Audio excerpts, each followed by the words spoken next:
Hey, so I'm going to show you the first stages of antiquing and the technique that I use. This is a spirit varnish only, so alcohol based. And before I add my oil layers, I do a sort of hybrid. I do alcohol first and with color treatments, and then when I'm at this phase, I rub it out before I switch to using oil varnishes. So basically you're just taking a rag with some polishing oil. This is from Hammerl, Germany. And this is the Bimstein or Pumice. And this pink one is rotten stone, which is much finer, but I want to do an aggressive polishing of this surface. So I start with a healthy amount of oil, polishing oil. Put your rag down and sprinkle some pumice on the rag pretty generously because I want to go aggressive.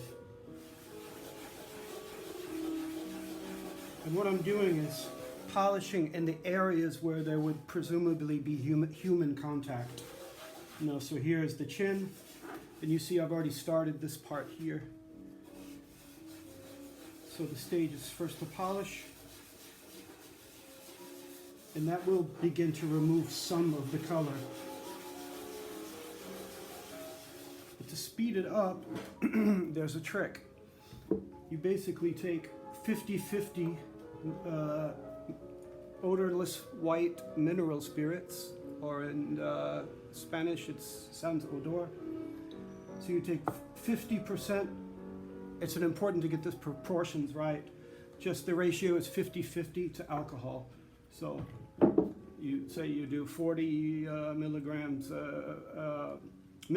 of alcohol, and then 40 more. So 50-50.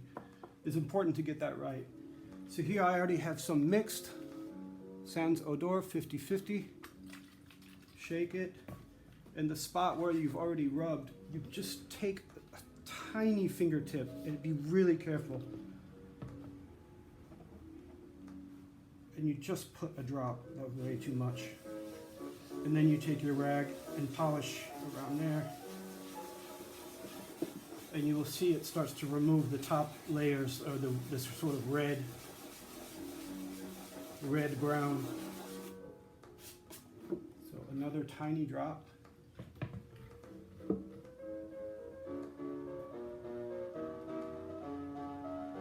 And you're just rubbing with your finger like this, rubbing it around the area that you want it to remove. Now if you use straight alcohol, it will remove it so fast, out of your control, but this allows you to, it gives you time, because the mineral spirits mixed with the alcohol sort of dilute the power of the alcohol to remove. So you want to be careful. And it kind of works by pressure. You can also use, like, if you want to get really aggressive, use like a toothbrush.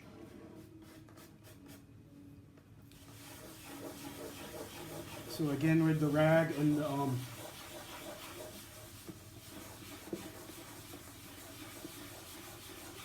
you got to be careful, because all of a sudden you can remove too much and have it look fake,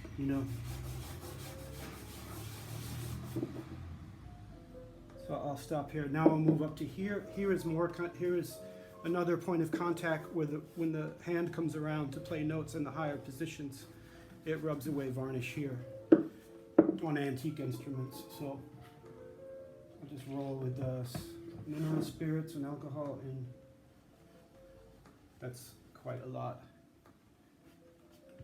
That's too much. Gotta be careful.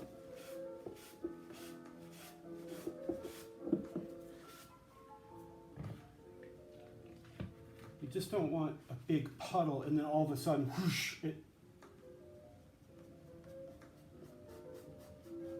and you can take a lot of hours doing this.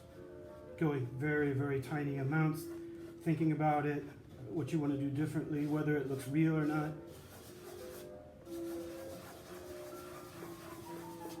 So again, the rag. And after I do my layer of oil on top of this, I will do this again in those spots. It's just, this is the precursor to the final antiquing.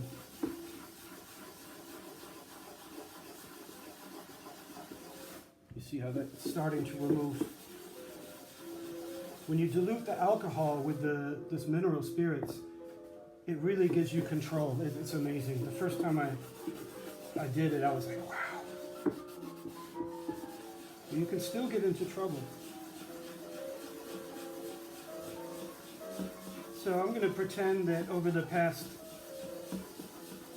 100 years, the guy was wearing a ring and he scratched it. So what I'll do is I'll, to make fake scratches, I'll put some solution there. And then I have different abrasive tools. This is like a stone. And just careful, one time. All right.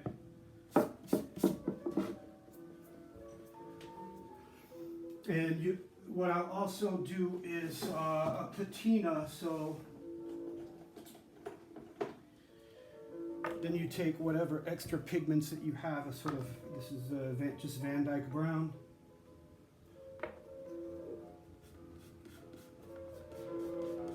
And rub some dirt in there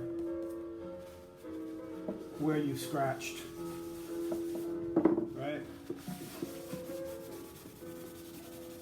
And it kind of adds some shading to the worn part. You see, so you have some dirt, some varnish worn away. You can spend a lot of time on this.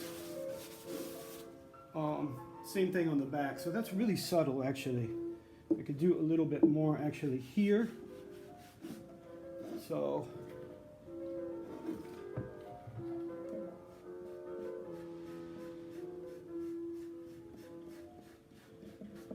on antique instruments, usually where people pick up the violin like this, it's worn right here.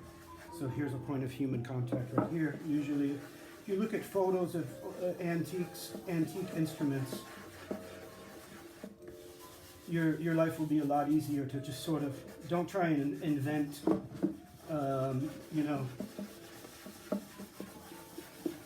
antique it as you are looking at photos of antique instruments that you admire.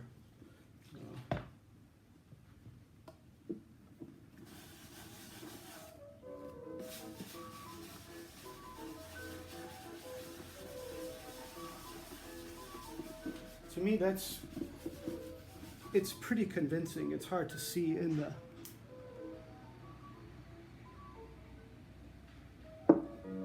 in fact, it's better not to use the lamp.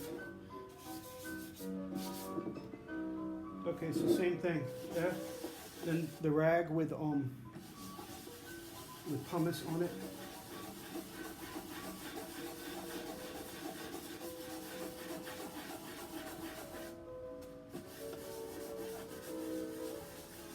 And it creates very subtle effects. You see, just removing here. So I would spend a lot of time, but on the back, then here is where a lot of contact usually on antiques is. So here I start polishing.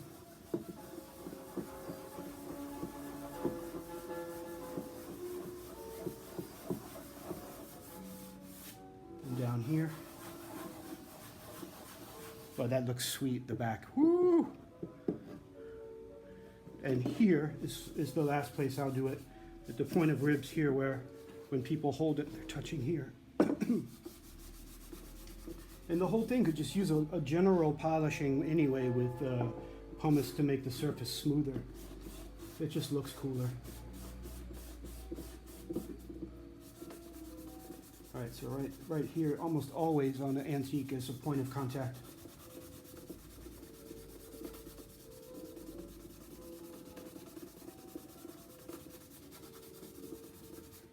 Right, so you get the picture. Same thing, you could add some, when you put the instrument down like this, it makes random scratches, so that's good. Anyway, that's it. The initial polishing and the final antiquing I will do after the oil layer. So I'll do about 3 or 4. This looks a little bit fake right here. You see that it doesn't look organic. I try to fade that in. And the whole thing can be rubbed out actually. Oh, another trick you can do is, if you want to be so bold, is to go all the way down to the wood, and a lot of antiques have this. Then you can use ferrous sulfate, which is a chemical that sort of turns it dark, you know, and but you have to be really careful because you do too much of it, it'll just sort of turn black, which doesn't look real. Anyway, that's it. So remember 50-50 mineral spirits and alcohol, and you'll get that soft, you know, slow removal technique, and just be careful.